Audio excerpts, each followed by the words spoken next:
Dear students, in my previous video I have explained how to find complementary function. So in this video I am showing how to find particular integral.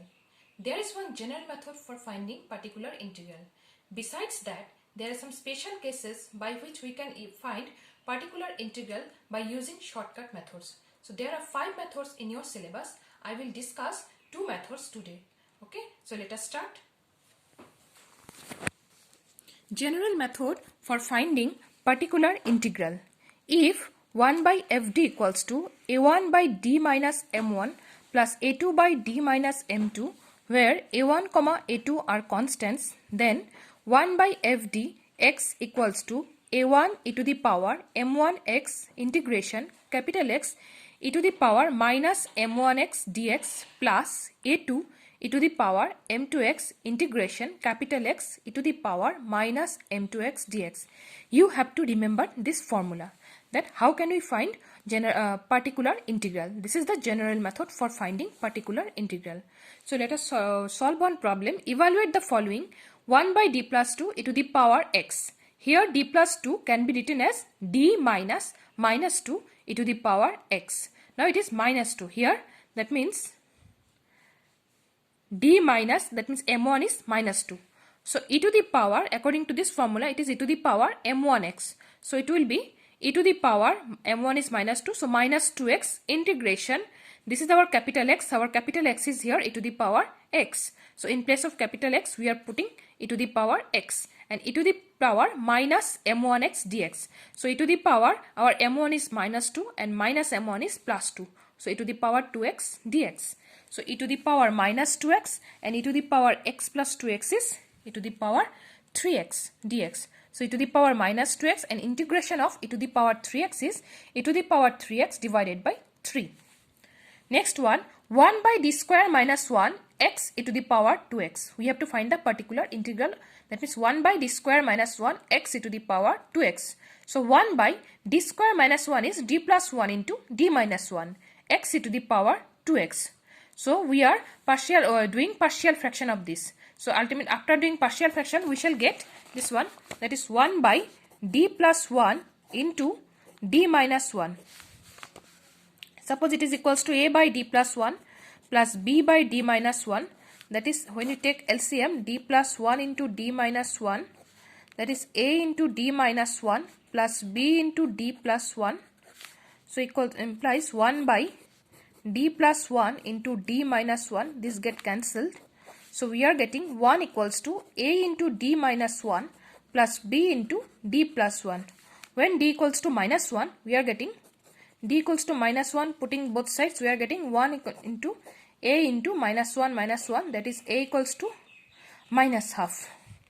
And putting d equals to 1, so we are getting 1 equals to a into 0 plus b into 2. So b equals to half. So our a is minus half and b is half. So by putting this, we are getting half into 1 by d minus 1 plus minus 1 by d plus 1, because a is minus half and b is half. So half into 1 by d minus 1 minus 1 by d plus 1 x e to the power 2x. So half into 1 by d minus 1 x e to the power 2x minus 1 by d plus 1 x e to the power 2x. Again we are using the same formula here.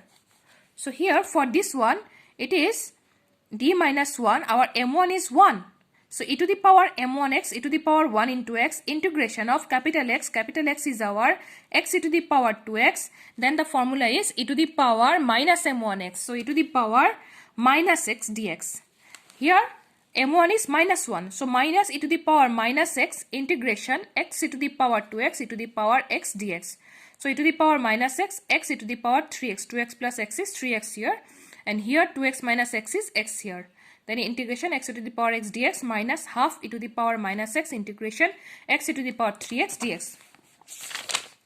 Now here, to find integration x e to the power x dx, we are using partial integration by parts.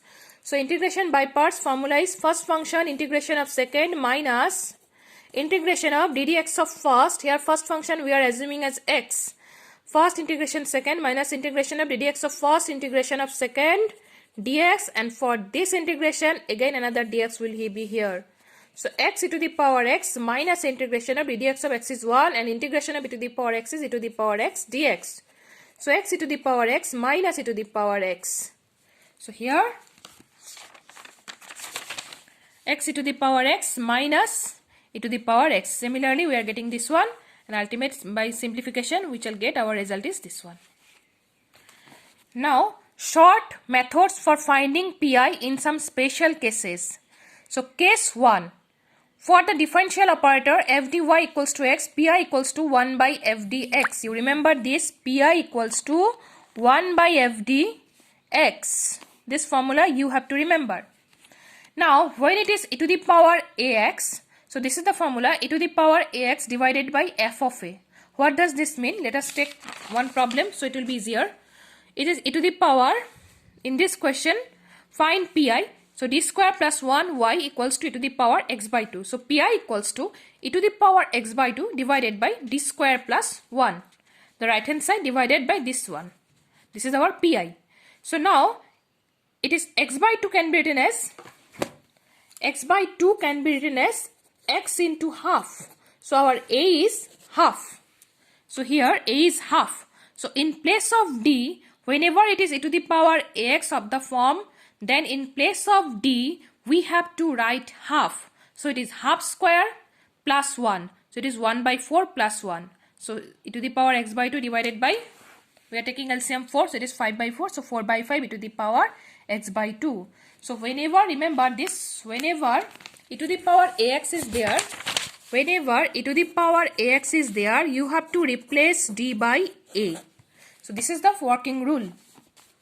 Now, look at this sum.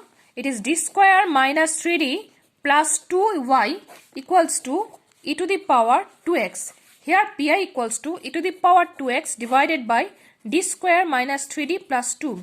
And here a is our 2.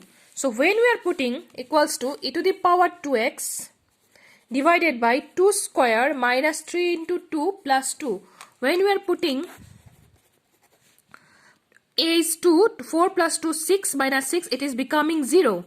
When it is becoming 0, if the denominator is becoming 0, it is a case of failure. It is a case of failure. When a case of failure comes, you have to differentiate the denominator.